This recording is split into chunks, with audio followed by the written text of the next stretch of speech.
Welcome back to the Self-Love Archives podcast. My name is Julia Salvia. I'm your new bestie, or I am your bestie if you've been listening, the big sister that you've always needed, and your self-love guide. And I'm going to show you how to love yourself more. Welcome back, or welcome. Hello, how are you today? How is your weekend going? How is your week? Tell me all about it. I am still getting over being sick, so please excuse my raspy voice. I like to think that my raspy voice isn't so bad to listen to. In today's episode, we're going to be talking about grief. And grief can be experienced in so many different ways, at so many different points in our life. Grief can come from death, as I think we mostly know it to come from, but it can also come from the loss of something in living life. I thought that this episode would be very healing for me, to be honest with you. I think I find a lot of healing in speaking and just talking about my experiences. But I also hope that this episode could also be a healing moment for yourself as well, and provide you with the courage to talk about your own grief in whatever way that you've experienced it, whether that's talking to yourself about it, talking to your loved ones about it, or talking to your therapist, or maybe a rock. And I always use that example, mainly because I could talk to a rock all day. In essence, you're talking to yourself. In essence, I'm talking to no one right now. I'm just looking at the camera and there's no one around me. I'm technically talking to myself. But I hope that by the end of this episode, you feel even a little twinkle of courage to share your story, whether grief is part of your story or not. We are all going to experience grief at one point or another in our lives. It's, as I think a lot of realistic people say, it's a part of life. We're going to lose people in our lives at some point. Everyone has an end. It's just a matter of when that end is going to happen.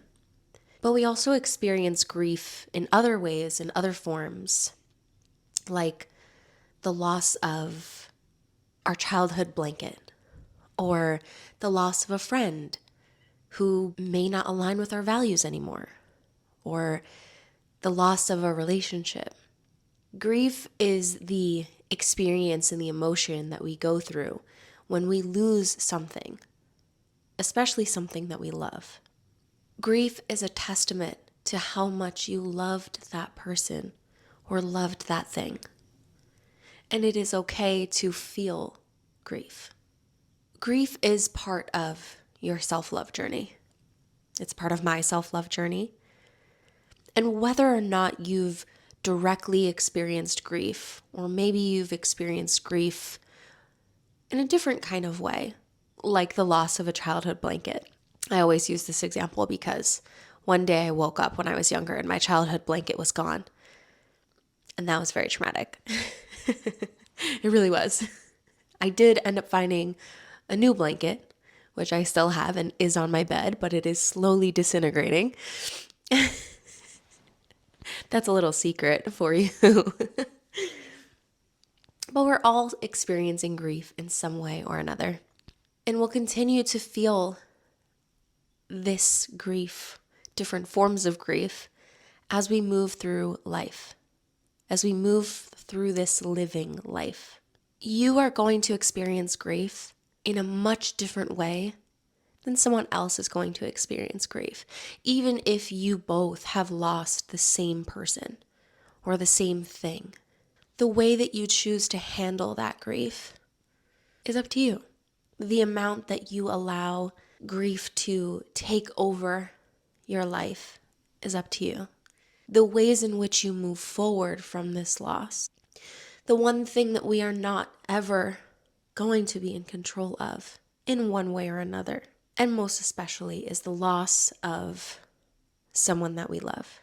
I can't say that I was at fault for losing my blankie as a child, but I could feel that there might also be some sort of sense of grief if I were to have maybe misplaced it myself.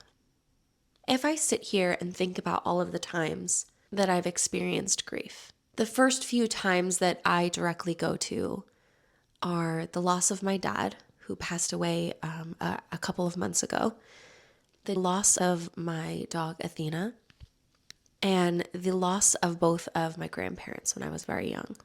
Each of these moments of loss has impacted how I've moved forward in life and ultimately my choices in life. It's interesting how these things stick with you. For example, I am not a big fan of lilies.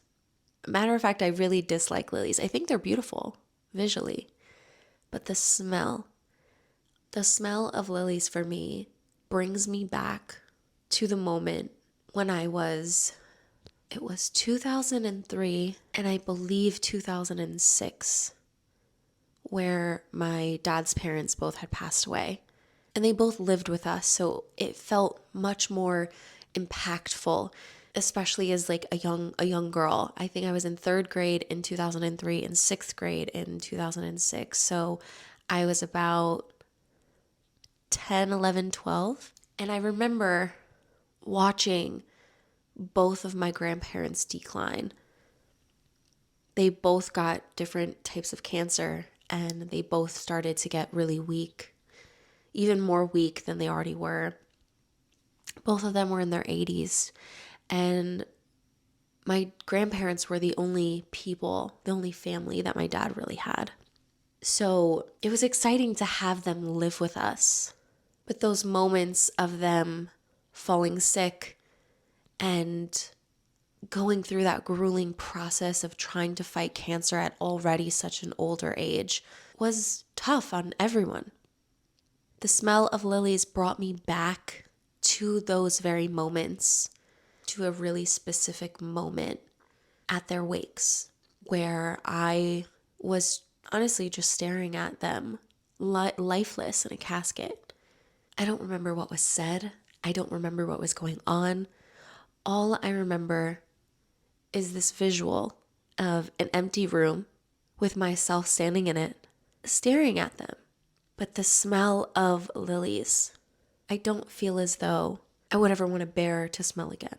That even so, when my dad passed away, I made sure to call the florist and tell the funeral home, please, please make sure that every lily is taken off of every arrangement or not included in any arrangement. I made sure of that. I put my foot down. I was like, if there's anything that I can do in this moment is not allow my dad's services to have this memory of grief that I held with me years after years after years, and quite honestly avoided wakes and services and things like that for others because of that smell. But while these certain pieces or certain smells, visuals stick with us for tomorrow, the next day, and years forward, I think that there's also really lovely moments that stick with us as well. I was named after my grandmother, both of them actually, but my first name is my dad's mother's name, Julia. And I've always felt this connection to my father's side of the family. The day that my grandmother passed away, I went off to school and I didn't normally do this, but I remember saying into her room, didn't go into her room, just said, bye, Grandma, I love you. And I left to go to school. I was probably 12.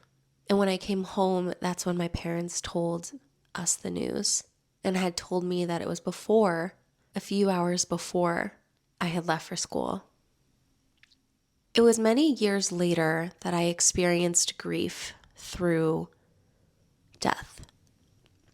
The day after Christmas, 2019, I was walking Athena and she had gotten off of her leash and she just was running circles around the apartment and I couldn't I tried my best to catch her, and there was really no one that was outside that could help me. And it was, normally when she had gotten off leash, she really wouldn't go far. But this time she ran across the street and was hit by a car. And in this moment, it truly started off as panic. I had just watched the whole scene happen in front of me, and what I'm left with from that moment is the sound of her screech. I remember running over to her, and in that very moment, looking at her and holding my hand against her heart, really, honestly, truly not even knowing what to do in that moment, and feeling her heartbeat fade and very quickly disappear. That moment was weird for me. And I say weird because I think unless you've experienced it, you wouldn't be able to understand how on earth this would have been the feeling that I felt. But I felt peace in that moment. And it wasn't not tied in with anger and disappointment and sadness and hurt and grief all at the same time. All of those other feelings were right there at the same time. And you can feel all of these feelings all at the same time. In that moment, that little bit of peace that I felt was this confirmation that there is nothing that I can do. And I actually wouldn't even call it peace. I would call it acceptance. I loved her so much, and she was my best friend. She got me through some really tough times. The 2 years that I had her, she was everything. The cutest freaking thing in the entire world. There were some really hard moments that came after that. But the way that I dealt with grief in that moment was almost very quick and very immediate. I threw out or sold or donated all of her things very quickly. I was already in a place that year of struggling with a different kind of grief. And her death came at a point where it was like icing on the cake. It's that saying, like, when it rains, it pours. And the end of 2019 for me was when it rains, it pours.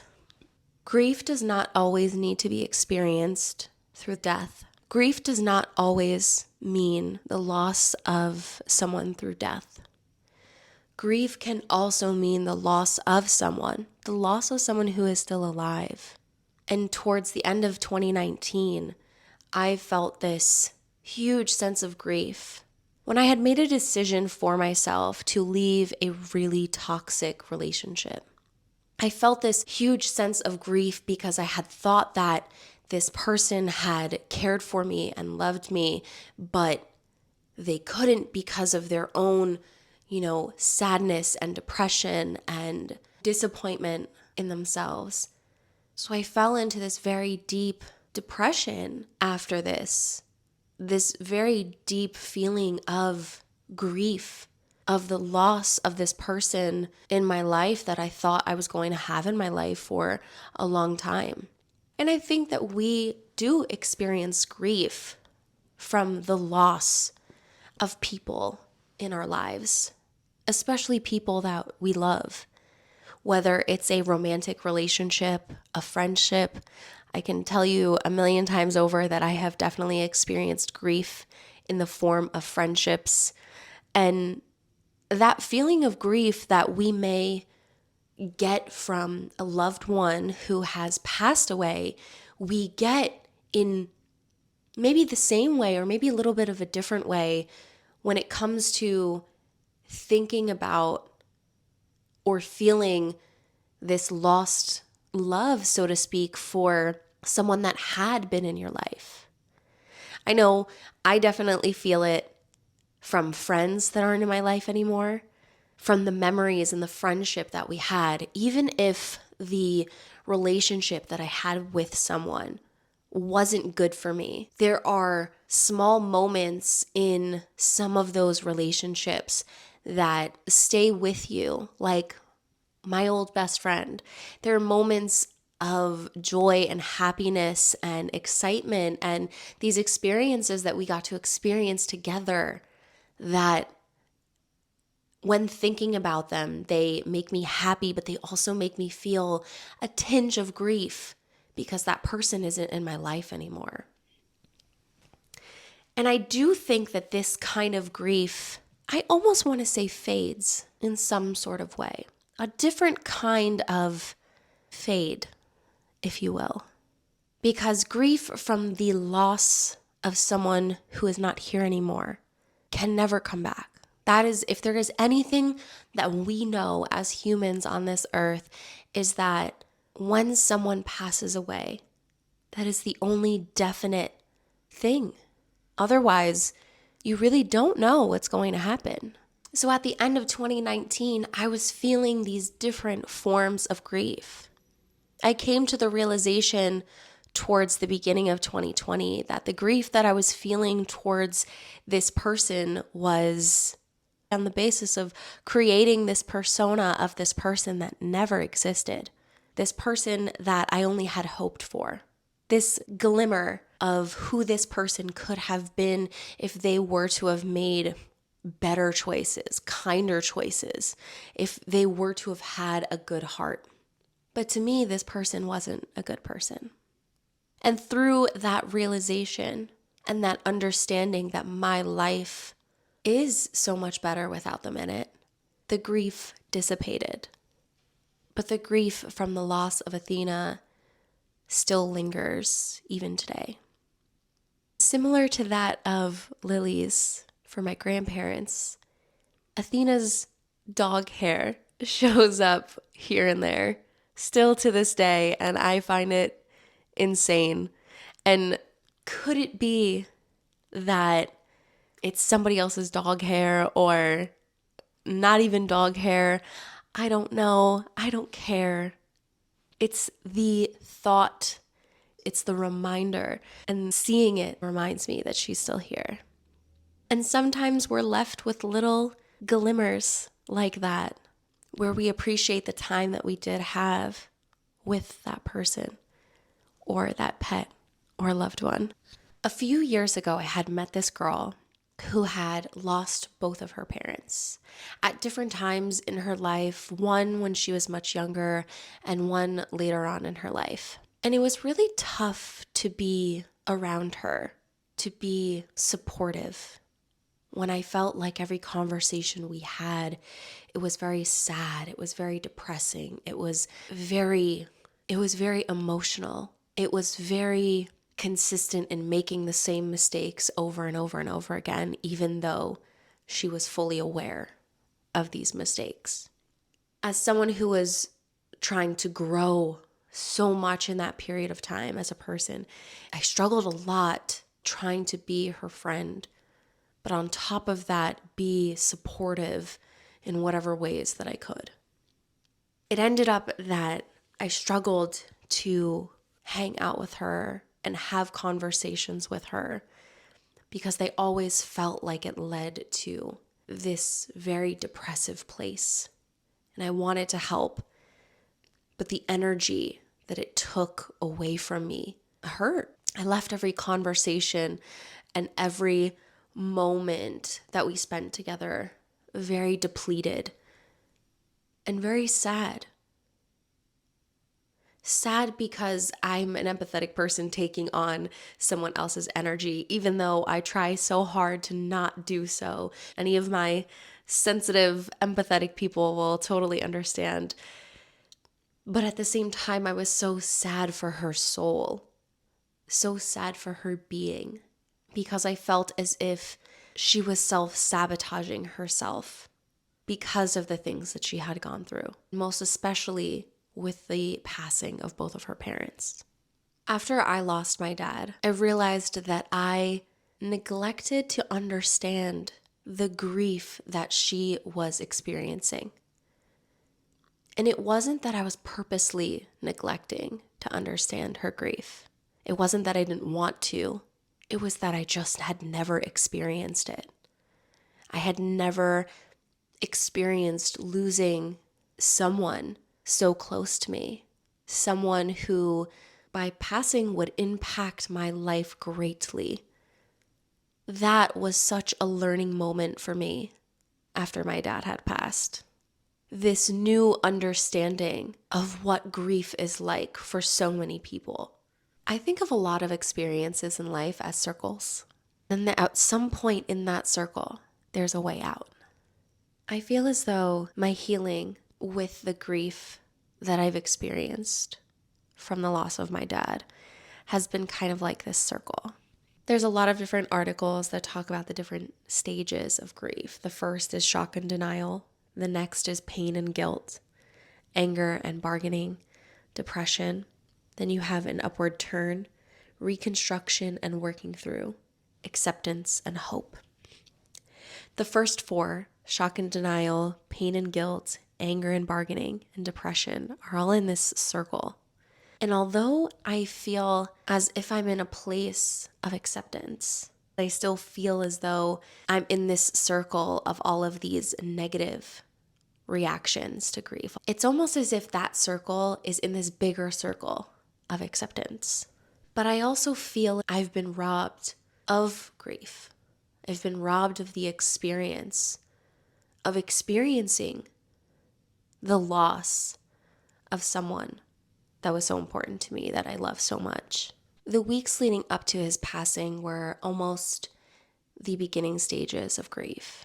And the months after he had passed flew by in a way because I feel as though my grief journey, my healing journey, was taken away from me. We all go through different grief journeys when someone passes. But a lot of these grief journeys are intertwined with each other because you're all losing the same person. So my grief journey is intertwined with my siblings' grief journey, my family's grief journey. It's intertwined to some extent. And I feel as though because so much of my dad's livelihood was left to other people, that those people robbed me of, I want to say, a healthy grief journey. Everything was happening at a pace that I wasn't okay with. From the moment that he passed to the feeling of rush that was put on all of us to move out of his home and this rush to sell his home. In 5 months, my dad's house, the house that I had moved into, was sold, was put on the market and sold. Everything in it, gone. Those 5 months were not enough time for me to celebrate the life he had lived and that he had built in this home that he was so proud of. These 5 months were not enough time to cherish all of the pieces of his life that were essentially engraved into this home. My dad kept receipts and papers and, my gosh, everything from all the way back to 1975. It was crazy to see his life in all of these pieces. But it was even more saddening to not be able to give ourselves the appropriate time to go through them, to cherish them, to see them, to memorialize them. I did everything that I could to distract myself, to allow myself to grieve in however I knew how, however I could, but I don't feel as though I really was able to. My entire experience of grief has been not only accepting that he isn't here anymore, but accepting that I was not in control of the timeline, that I was not in control of the process that came after his death, that I wasn't even in control of the things of his that I took with me into life. I wasn't able to memorialize and give respect to the life that he had built. I wasn't able to connect with the people that I loved because of the way that the process had gone. And I wasn't able to keep the things that I wanted to take with me of his into life because someone else had control over all of those things. So my grief now is accepting that I can't go back and change any of those things, that I wasn't in control of the process. My grief also includes the loss of a relationship with my mother, the loss of a relationship with other family members, the acceptance of moving on and understanding that others' grief journey is not mine, that how they dealt with their grief journey while it affected mine in one way or another is theirs. We all have a completely different grief journey than another. I've had to make some really difficult decisions and have had to place some really hard boundaries.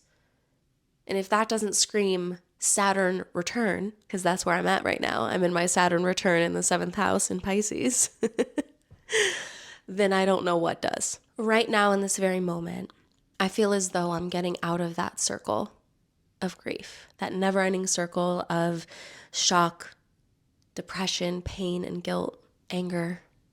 And I'm coming to this place of working through and healing the relationship that I have with my dad, the relationship that I have with myself, and the acceptance that those that I have also been grieving, that are still alive, that I have set hard boundaries with, that they're on their own healing journey.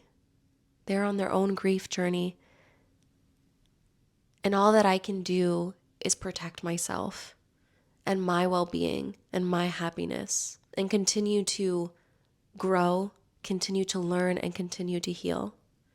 And for me, that's keeping the door open to these relationships, for them to enter back into my life if it feels right, if it's a mutual respect and agreement and mutual love. Grief comes with a lot. And I realized that in experiencing that, I understood all of my friends and all of the people that I've come in contact with and how they've felt in their own lives about grief and their own grief journey. It's this new understanding of, I'm so sorry. I'm here for you. I love you. I'm here to support you.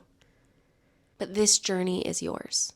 This grief journey, this healing journey, this self-love journey is up to you.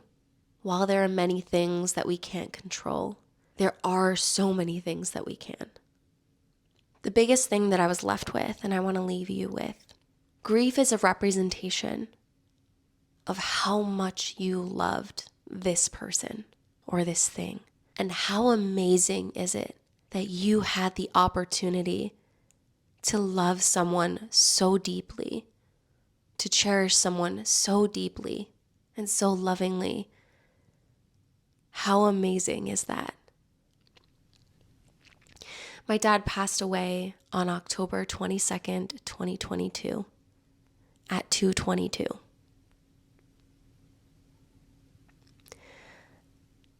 A few days before he had passed, I kept seeing 12:22 on the clock. 12:22, 12:22, 12:22.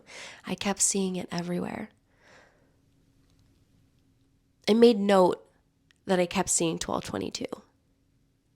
But it didn't click for me until I was on my way to his services when I realized that his birthday is 12:22. At 2:17, barely 5 minutes before he had passed, there was a Venus cazimi. A cazimi is when the sun is at the same point as a planet. In this case, Venus, the planet of love. I was on an airplane on the way back to New Jersey when he had passed. And I watched the most beautiful sunset out of my window as we flew up into the sky. A Venus cazimi is one of the most beautiful, most loving moments in the midst of a retrograde, in the midst of a moment in time in astrology where things are and have gone awry and are confusing and are a little bit harder. There's this beautiful moment called a cazimi.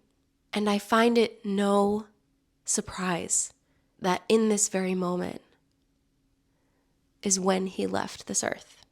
How beautiful, how amazing is it to have loved someone so deeply that you have the opportunity to experience grief.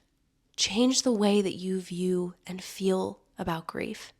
It is okay to be happy because of memories or because of how much you loved this person or this thing, at the same time of feeling sadness because there are no more memories to make physically here on this earth with them, while also feeling disappointment in the way that your grief journey has begun or has been going. Grief is not black and white in the same way that self-love isn't black and white, in the same way that love isn't black and white. It's rainbows, it's colors, it's everywhere. The little glimmers of peace that I get knowing that my dad is here are little rainbows sprinkled everywhere. On the sidewalk, a rainbow in the sky, a rainbow from a reflection, always reminding me that he's here, always reminding me that he's okay. Even if you've had a difficult relationship with someone who has passed, I want you to know how beautiful it is that you loved that person one way or another.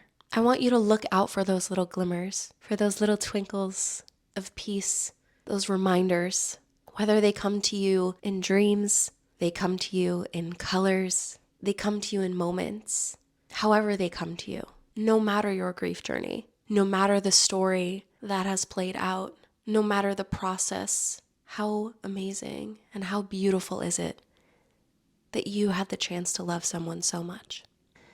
Thank you so much for tuning in and listening to this really special episode of the Self-Love Archives podcast. If you would like to share your self-love journey or an experience that you would like some big sister advice on, please don't hesitate to reach out to me on any of my socials. And I'd love to share your story anonymously if you choose so with you guys here on the podcast. In addition, make sure to check the show notes. I will be launching the official Self-Love Archives podcast and newsletter so you can keep up to date with what's going on. Be the first to hear about new episodes and upcoming events and all of those great things. I love you. I'm sending you so much love and so many hugs, and I'll see you next week, same time.